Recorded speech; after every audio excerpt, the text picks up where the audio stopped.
自2016年民进党执政以来，岛内台独势力气焰嚣张，活动猖獗。周五，国台办发言人朱凤莲宣布，将依法对清单在列的台独顽固分子实施惩戒。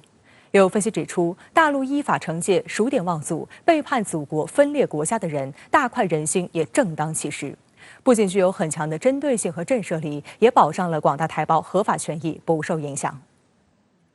国台办发言人朱凤莲周五宣布，大陆将针对苏贞昌、尤锡坤、吴钊燮等极少数台独顽固分子依法实施惩戒。这是大陆方面第一次明确针对台独顽固分子提出具体惩戒措施，同时向岛内台独分裂势力发出警告，不要触碰分裂国家的红线，更不要低估大陆打击台独的决心，否则清单在列，终身追责。值得注意的是，此次发布惩戒台独顽固分子，不仅禁止其本人及家属进入大陆和香港、澳门特别行政区，还限制其关联机构与大陆有关组织、个人进行合作，绝不允许其关联企业和金主在大陆牟利，以及采取其他必要的惩戒措施。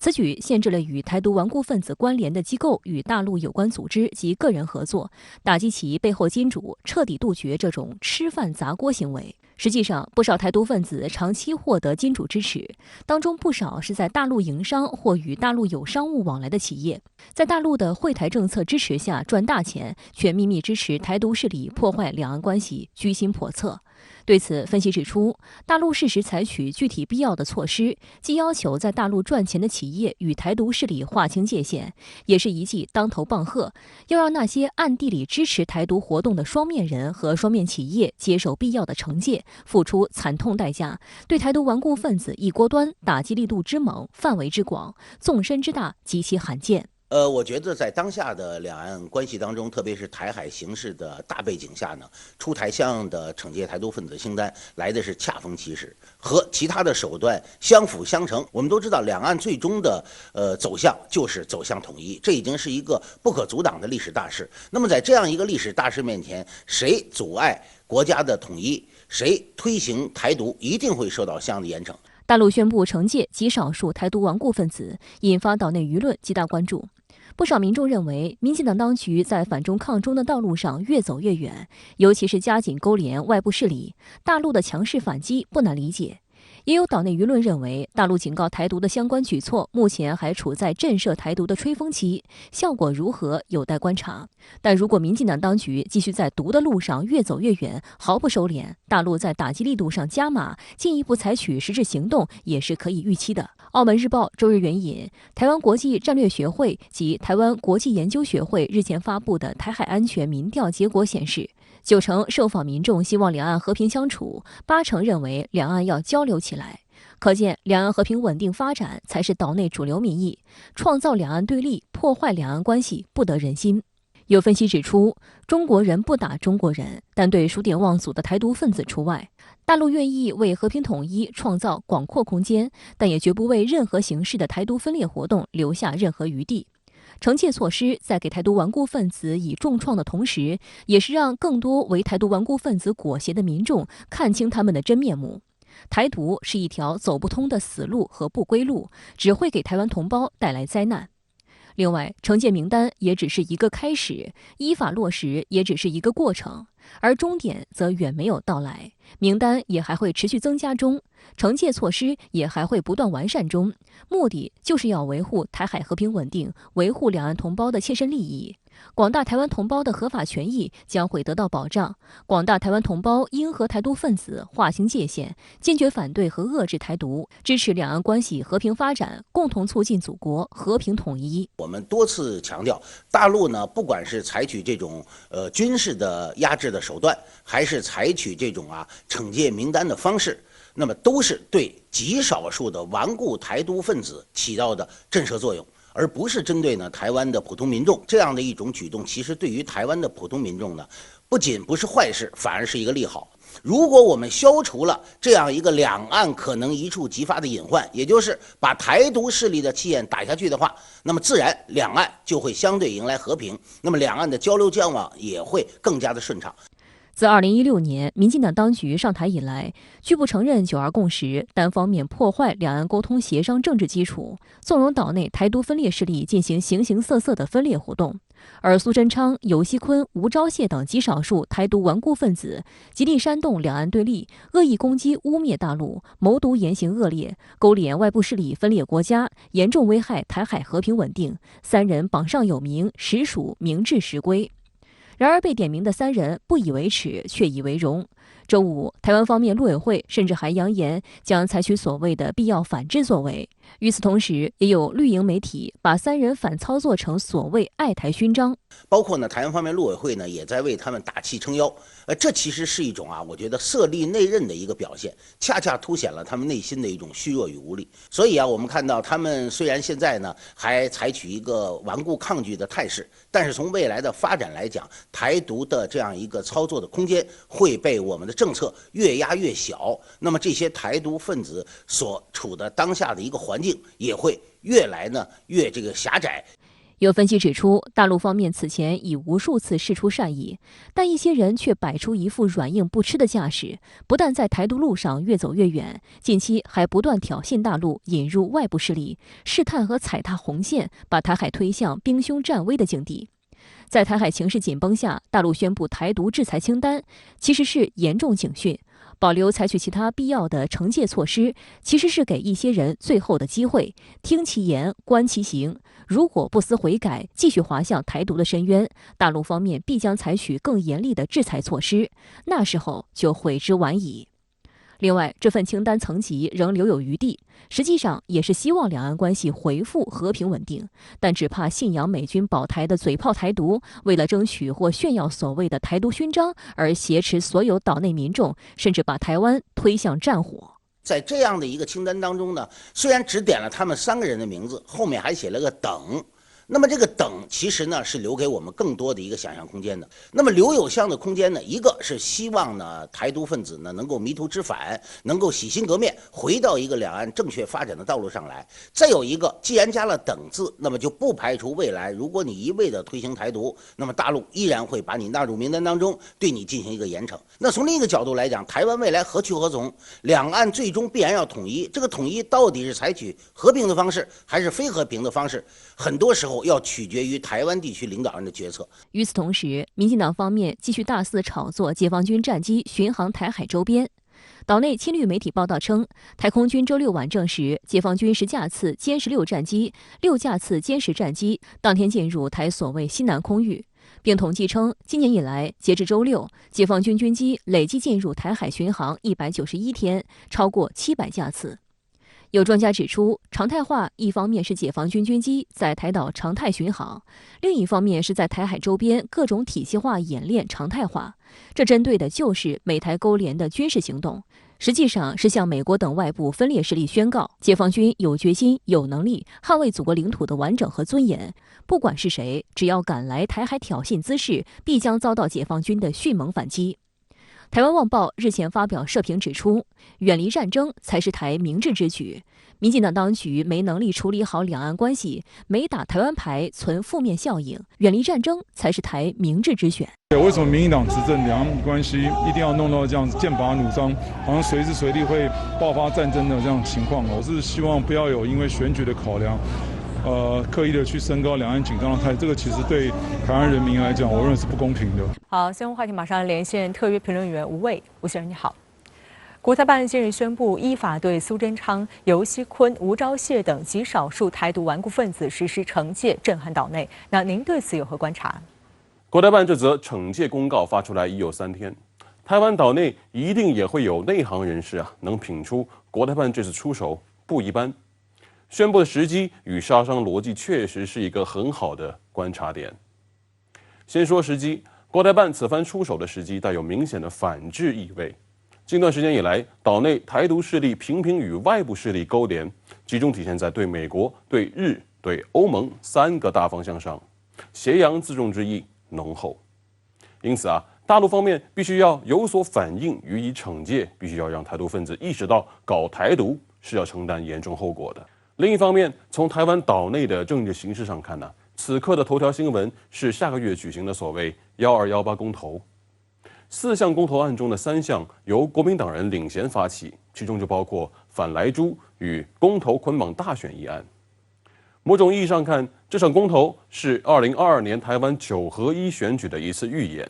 是民进党当局近几年执政满意度的一次大考，是国民党是否能够吹响反攻号角的一次大民调。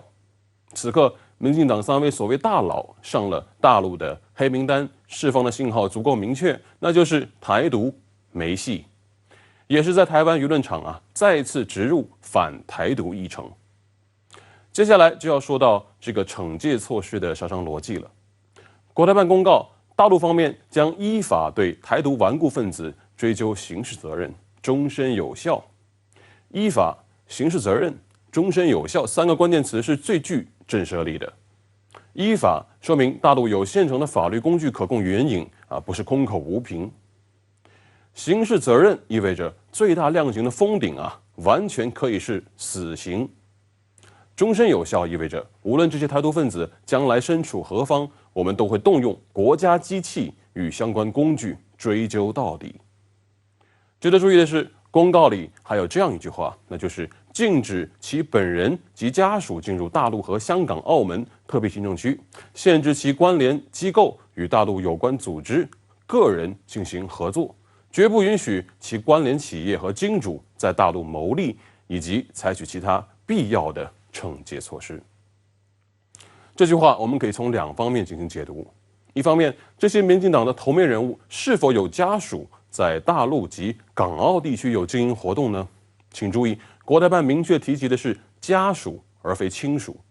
这是一个更大的范围。女婿、连襟等无血缘的联姻关系均在打击范围之内。另一方面是，我们将直接斩断这3位台独政客与台商金主之间的直接联系。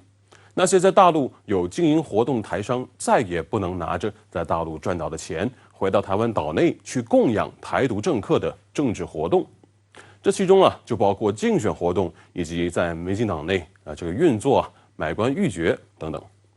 千万不要小瞧了有关部门的信息获取能力。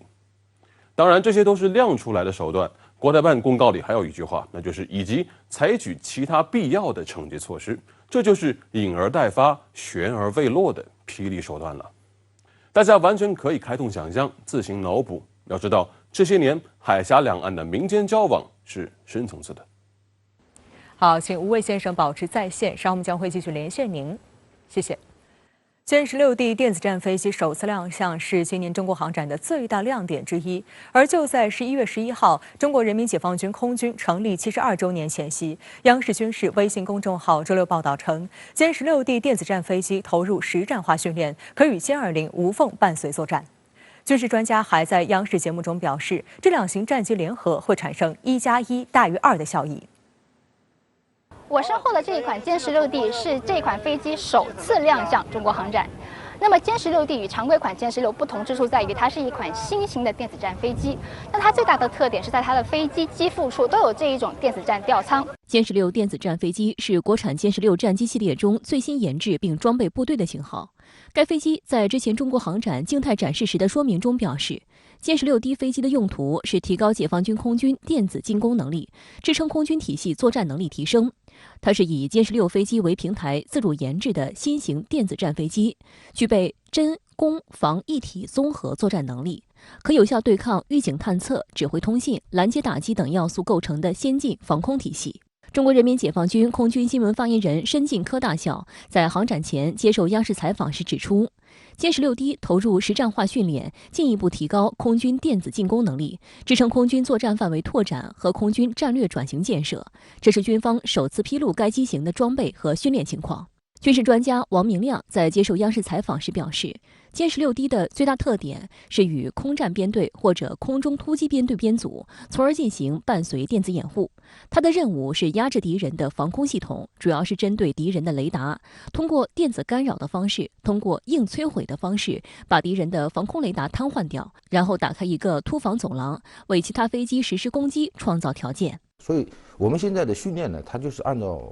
未来的这么一种作战模式在练，这是适应未来这种复杂电子环境这样一种战场。它可以提升，从电子战飞机飞行员来说，它提升它怎么样支援掩护突击编队、空战编队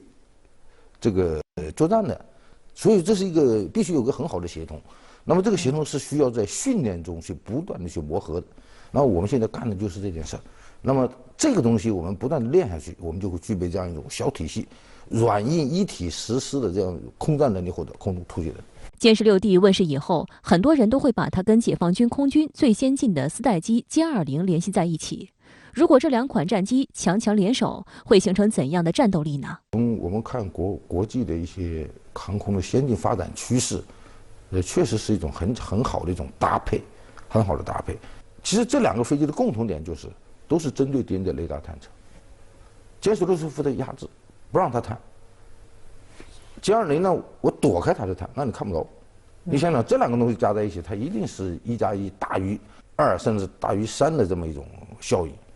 这种搭配，我想在未来的战场上，我们一定会用的。全球多国空军目前装备有多型电子战飞机，多数是由运输机平台改装而来。例如，解放军空军装备的运8电子战飞机，好处是空间大，能容纳更多电子设备，但缺点也是显而易见的，就是飞行速度较慢，机动性不佳，无法与主战飞机形成无缝对接的伴随作战。而歼16D 的出现之所以引发各方关注，就是因为这是当今全球各国空军中唯2的由战斗机平台发展而来的电子战飞机，另一款就是美军 EA-18G 咆哮者电子战飞机。由于这类电子战飞机携带的干扰吊舱功率非常大，不仅能担负随队干扰任务，还能担负防区外干扰任务，并且具备挂载反辐射导弹摧毁敌方防空雷达，进行防空压制作战的能力。根据军事专家王明亮在接受央视采访时所说的，歼16D 具备软硬一体的电子战能力，这就说明歼16D 所能担负的任务与 EA-18G 并无太大区别。那么这2款电子战飞机究竟谁更强呢？美国军事观察杂志今年9月曾指出，歼16D 电子战机具有显著的优势，因为它所脱胎的歼16战机具备更强大的机体，包括更高的续航力和武器载荷能力。特约评论员石红在接受深圳卫视记者采访时认同相关的判断，因为歼16D是基于重型战机平台研发，航程与载荷大自不在话下。而根据歼16D在航展做静态展示时所挂载的4个电子吊舱，也多于 EA-18G 的3个，这就意味着更强的电子战能力。我们还不要忘了，就是中国呢具有后发优势的 EA-18G 呢，它研发的时间呢比较早，那相应的电子设备方面呢，那显然呢，它还是多年以前的这些技术水平。我们的歼16D呢，它发展的比较晚，所以呢，这是有后发优势的。也就是说，它所采用的雷达也好，还有像电子战系统也好，那么这些能力显然是要好得多。这也就使得呢歼16D整体的性能要更强。外界更加关注的是，歼16D入列人民空军并投入实战化训练，将如何进行部署，以及应对来自哪个方向的安全挑战。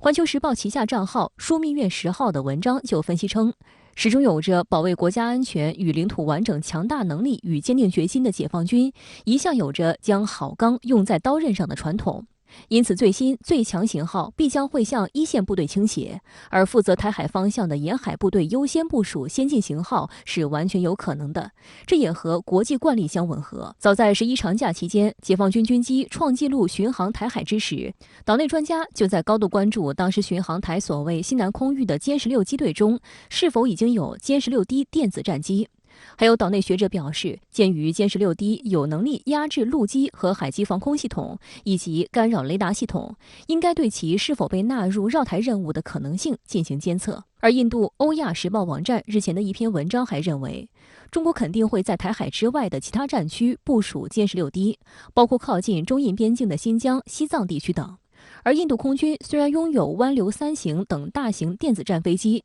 却没有能伴随战斗机在作战一线行动的专门机型，仅以苏30等现有战机挂在电子战吊舱的方式来代替。匿名的前印度空军飞行员向欧亚时报表示，这种做法无法与中国歼16D、美国 EA-18G 等专用的电子战机比拟，因此呼吁印度空军也应拥有同类型的战机。石红认为，歼16D是一款非常特殊的战机，是空军体系化作战的力量倍增器，可以和解放军空军各类型主战机型进行搭配和伴随作战，而非一定要混入歼16机群才能发挥作用。所以从这个角度来看，歼16D的部署一定是根据实际的作战需求去决定的。也就是说，我要在什么方向去进行作战，那我肯定是把相应的这战机，这就是部署在某个方向，不一定说我非得是这个方向或者那个方向，这个要是跟国家的一个总体的战略，还有呢作战的需求，这种具体的需求情况呢去决定。好，相关话题继续来连线特约评论员吴卫，吴先生你好。那与此同时呢，中国空军官宣歼16D 电子战飞机已投入实战化训练，可与歼20战机无缝伴随作战。那您认为这又意味着什么？这一次空军官宣的信息量主要体现在已经投入实战化训练。它首先说明歼16D 战机已经初步形成了战斗力，这才是新闻。一款新型战机入列服役后啊，都要经历一个从接装训练到最终形成战斗力的过程。一般而言，这个过程大致分为理论学习、人机磨合、性能运用3步走。歼16D 战机脱胎于我国自主研制的3代半多用途战机歼16，基本飞行包线是相似的。作为一款双座战机接装飞行员完全可以在老司机的陪伴下，在天上安全地学习驾驶技能，缩短适应周期。歼16D 的 D 是电子战的意思，顾名思义这是一款旨在电磁权争夺的战机。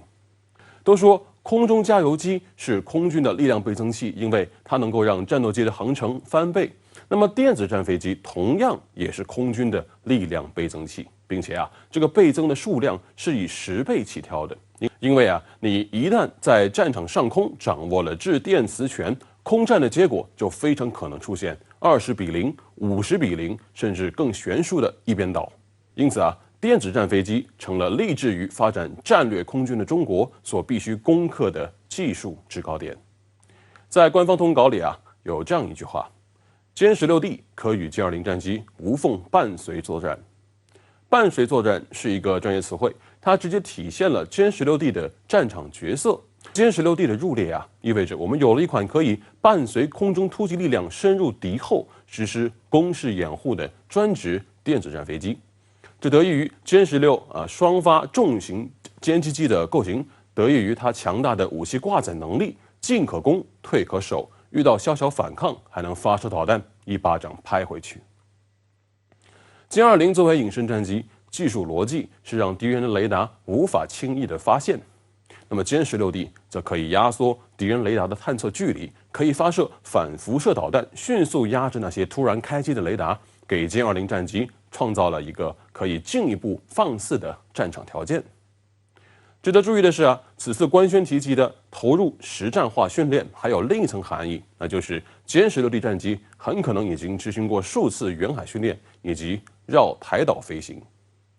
细心的朋友应该会发现，台湾防务部门这段时间以来发布的这个空情通报里有时候会精确到解放军派出了几架战机，但有时候则语焉不详。这非常可能意味着歼16D 战机已经在台海上空秀过肌肉了。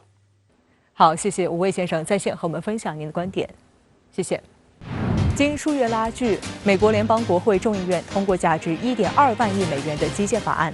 尽管法案大幅缩水，拜登仍十分高兴，甚至在记者会上玩起了拆盲盒。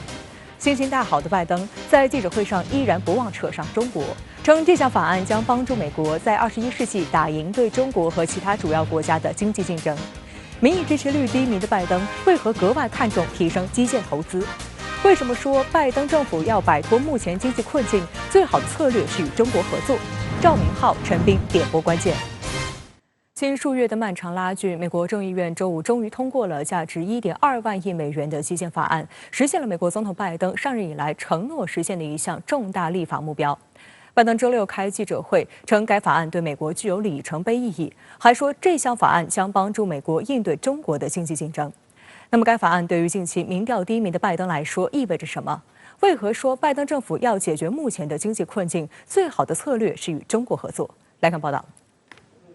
美国国会众议院周五晚投票通过总额约1.2万亿美元的跨党派基础设施投资法案。该法案包括为现有联邦公共工程项目提供资金，同时在5年内新增约5500亿美元投资，用于修建道路、桥梁等交通基础设施，更新完善供水系统、电网、宽带网络等。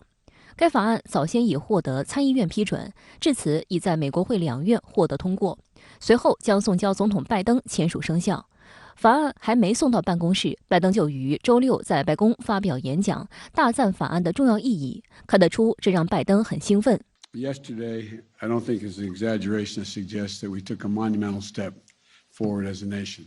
A once-in-a-generation investment that's going to create millions of jobs, modernize our infrastructure, our roads, our bridges, our broadband, a whole range of things. And more investment in public transit than we've ever made. 拜登就任后的记者会以照本宣科为主，记者们提问的机会也很少。不过此次记者会，拜登显然兴致很高，他还2次把眼睛闭上，盲选提问机会，记者会成了拆盲盒现场。This is the last question I've taken. You can decide who I'm pointing to. 心情大好的拜登在记者会上依然不忘扯上中国，称这项法案将帮助美国在21世纪打赢对中国和其他主要国家的经济竞争。To turn the climate crisis into an opportunity. And it puts us on a path to win the economic competition of the 21st century that we face with China and other large countries and the rest of the world. 从上任后提出要大搞基建开始，拜登就多次提起中国，有意抢当基建狂魔。不过，拜登政府的基建法案出台几经波折，而且不断缩水。拜登一开始喊出4万亿美元，但今年3月，白宫公布的是2.25万亿美元方案。两党在国会几经拉锯后，方案最终被砍到1.2万亿美元。而这份最终的法案8月份就已经在参议院艰难通过，到了众议院后又拉锯了数月，甚至在民主党内都难以形成共识，直到现在才被送到白宫。无论如何，这都让拜登政府可以暂时缓口气。那么这场立法胜利呢，会不会真正的转化成为这个拜登执政上的这种利好呢？我觉得还要再看一方面呢，我们要看这样的一个基础设施投入是不是会带来经济上的、就业上的真正的好处。另一方面呢，我们要看拜登政府如何去处理现在面临的越来越突出的高通胀的问题供应链的问题那么最终明年这个国会中期选举当中美国民众是不是继续会支持拜登和民主党依然还有一些不确定性。近段时间，拜登遭遇了一系列新的低迷民调，美国公众对拜登执政的不满情绪在显著上升。美国全国广播公司10月31日发布的最新民调显示，目前大多数美国人不认同拜登的工作表现，有1半人对他的能力和团结国家的能力评价很低，与历史总统同期相比，拜登的数据几乎是历史最低。此外，调查发现，71%的成年人认为美国正朝着错误的方向前进，近60%的人对拜登上任仅9个月以来对经济的管理持负面看法。美国全国广播公司称，拜登的第1年堪称艰难，除了面临失控的新冠疫情和死亡人数的激增外，他还必须面对阿富汗混乱的撤军、不断上升的通货膨胀、令人失望的就业数字以及民主党在律法议程上的内讧。尽管目前这些局面都有所缓解，但民调依旧很低。而就在这项法案通过前不久，民主党人刚刚输掉了被视为中期选举风向标的弗吉尼亚州长选举。值得注意的是，当民主党丢掉弗吉尼亚州长之位后，曾有分析人士预测，中期选举压力大增的拜登可能会推行更加强硬的对华政策。而近期美国频打台湾牌，美台勾连不断，也被认为是拜登面对国内压力而抛出的损招。如果拜登在国内的执政面临更多的一些挑战和掣肘的话，他可能会在对外关系的问题上，在对华政策方面呢，会采取一些更加强硬的一些举措，包括在台湾的问题上呢，也可能会采取更多的一些举措。所以现在中美关系的一个非常重要的特征呢，就是内政化美国国内的政治经济形势的发展的状况越来越多的会对中美关系产生影响，这是我们需要关注的。好，新闻话题马上来连线特约评论员陈斌，陈先生你好。美国政府提出的1.2万亿美元基础设施法案获国会通过，拜登昨天吹嘘要以此打赢和中国及其他国家的经济竞争，那您对此怎么看？是的，这是拜登政府在内政上的一次胜利，单说是巨大进展，就有点言过其实。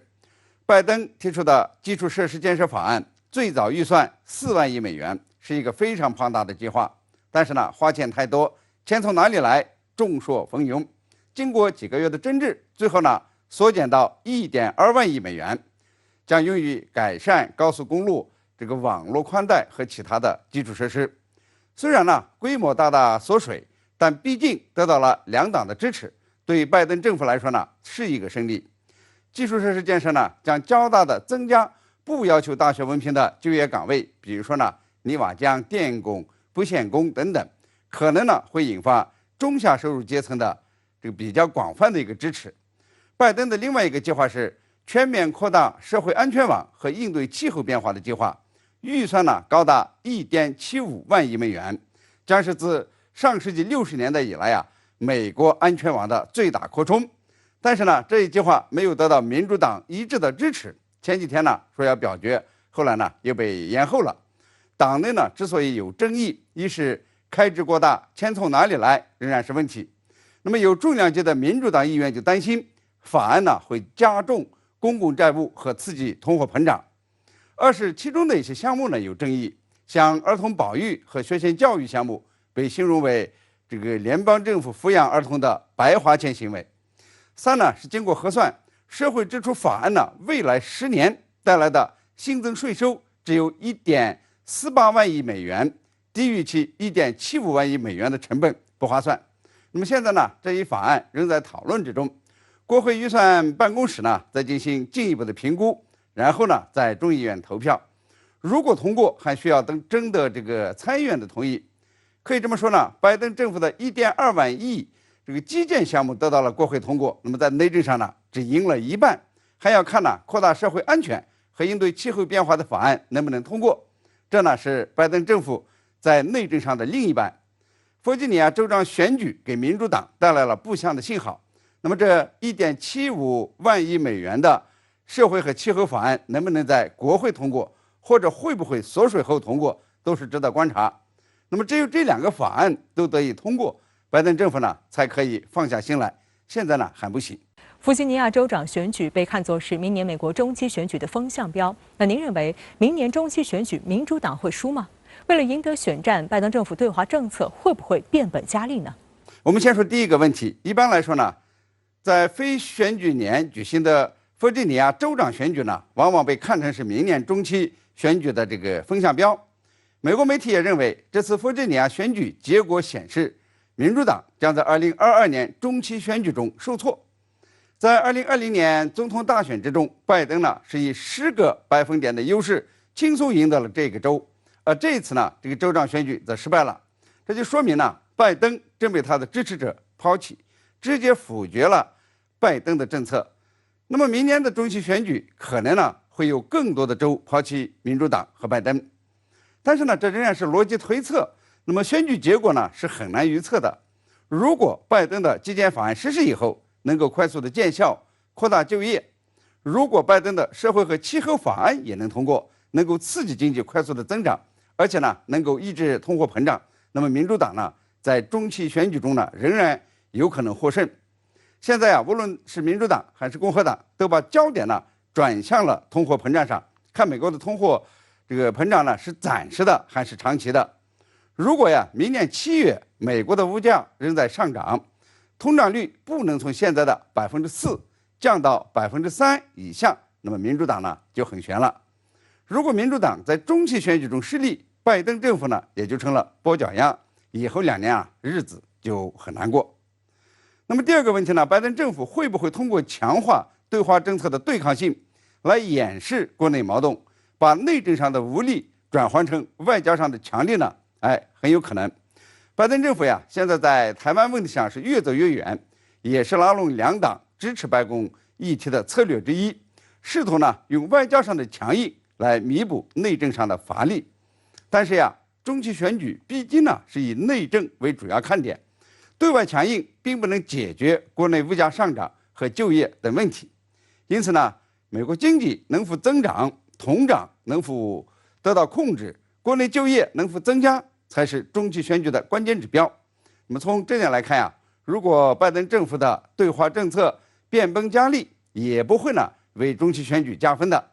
相反呢，要是中美关系缓和，反而呢会增加美国经济恢复和增长的几率。我想呢，白宫也是知道这一点的，就看他能不能反思，回头走下中美紧张的台阶。好，谢谢陈斌先生在线和我们分享您的观点，谢谢，欢迎回来。第4届中国国际进口博览会进入第3天，在香港贸易发展局和澳门贸易投资促进局的组织下，香港、澳门等大湾区企业参展踊跃，表现亮眼。接受深圳卫视特派记者采访时，一家澳门企业的负责人表示，自己对未来在内地市场发展信心满满。本届进博会总展览面积达36万平方米，其中1/9是香港企业的展台。香港贸易发展局内地总代表钟永喜向深圳卫视表示，为持续向内地引入多元化的香港优质食品及服务，香港贸发局已连续4年组织香港企业参加进博会，今年更有57家企业随团参展，同比增加近30%。疫情期间呢，其实香港跟内地还没通关，但是不少企业也隔了21天到这个进博会，证明我们香港企业对这个进博会还是非常之期待的。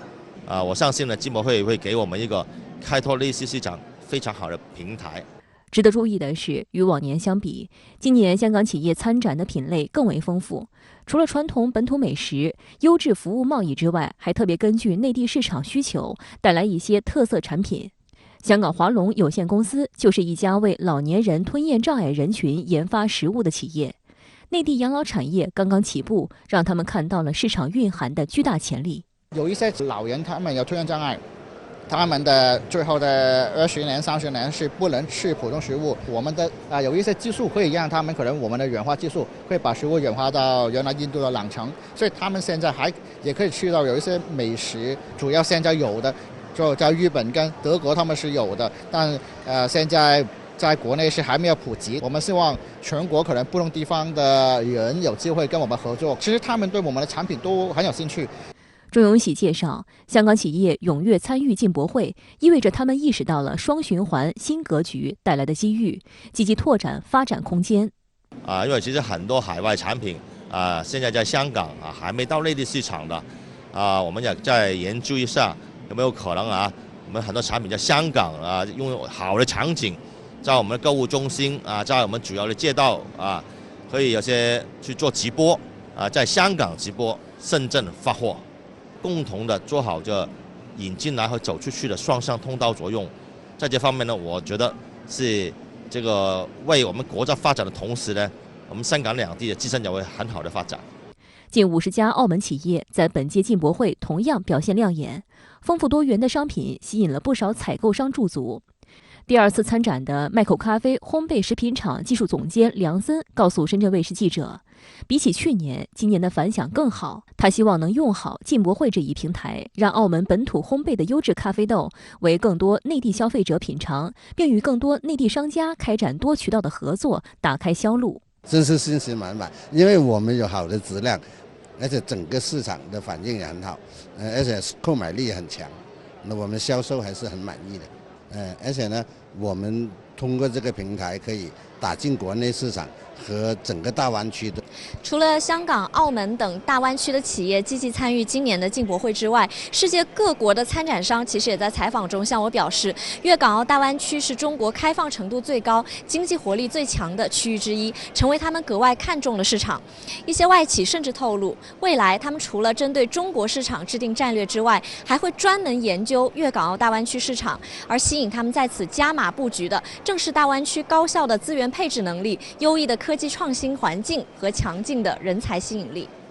德国西门子医疗副总裁王涛介绍说，早在20年前，西门子医疗就在深圳设立了除德国之外全球最大的核磁共振工厂，不仅仅专注于本土生产，同时兼顾本土研发。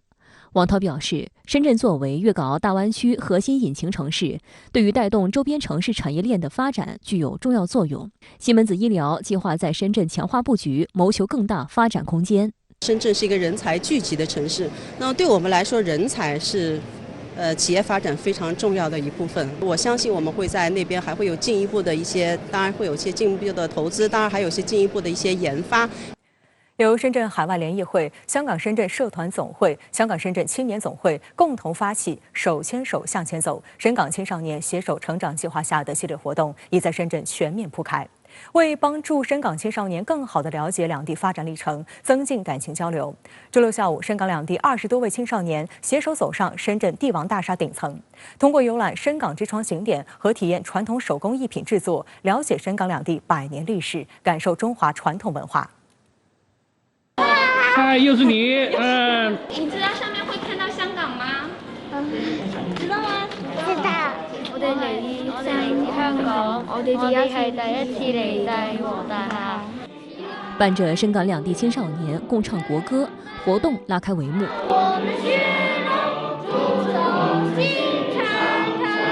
帝王观光深港之窗位于深圳的标志性建筑帝王大厦顶层，是深圳首批红色文化教育基地之一。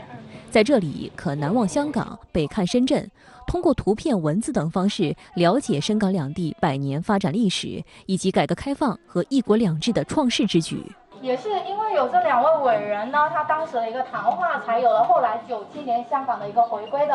来，接下来呢，我们来看一下窗外。你们看到什么了？有没有人？没有，那边有个那它的形状。你知道罗湖桥那边是什么？香港。我在深圳看香港，看那边是香港。登高望远后，两地青少年一同体验了中国传统文化活字印刷术。活字印刷4大发明之一，以前知道上常识课的时候老师说过。我在做的是印刷术，是传统文化之一。我喜欢中国传统文化。最后，两地的青少年在各自完成的作品上印上自己的名字，作为礼物互赠给对方。